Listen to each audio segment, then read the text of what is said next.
Dialogue చెప్పు ఒకసారి మళ్ళీ ఏమన్నాడు మళ్ళా చెప్పమా పూర్తి డైలాగ్ చెప్పాలా పూర్తి డైలాగ్ చెప్పది ఏంది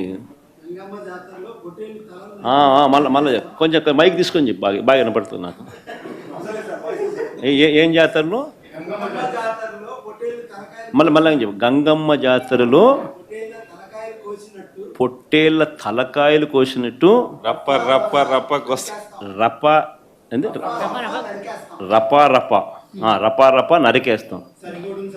అదే ఒక పోస్టరా? అదే సినిమా డైలాగ్ అనుకుంటా స్వామి. Yeah cinema dialogue? Pushpa 2 sir. Pushpa cinema dialogue అది. మరి నువ్వే చెప్తున్నావు స్వామి. అంటే ఇప్పుడు పుష్ప సినిమా డైలాగులు పెట్టినా కూడా తప్పేనా? అసలు డెమోక్రసీలో ఉన్నామా డెమోక్రసీలో లేమా స్వామి మనం? ఇది నాకు అర్థం కావడా. అంటే పుష్ప సినిమా డైలాగులు పెట్టినా తప్పే, పుష్ప ఫోటోలు పెట్టినా తప్పే, గడ్డ మిట్టనే తప్పే, గడ్డ మిట్టనే తప్పే. ఏంది స్వామి ఇది? ఏ ప్రపంచంలో ఉన్నాము? ఇదంతా డెమోక్రసీలో ఉన్నామా డెమోక్రసీలో లేమా?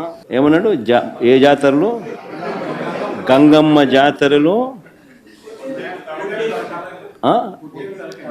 పొట్టేళ్ళు తలలు నరికినట్టు రపా రపా అని నరుకుతానని చెప్పి ఆయన అంటానంటే దాని అర్థమైంది. మరి చంద్రబాబు నాయుడు అనే వ్యక్తి ఇంత మోసం చేస్తూ ఉన్నాడు కాబట్టి ప్రజలు అంత కోపాన్ని చూపిస్తూ ఉన్నారు. అందులో వాళ్ళ కార్యకర్తనే వాళ్ళ నుంచి మారి వైసీపీలోకి వైసీపీ కార్యక్రమంలో పాలు పంచుకొని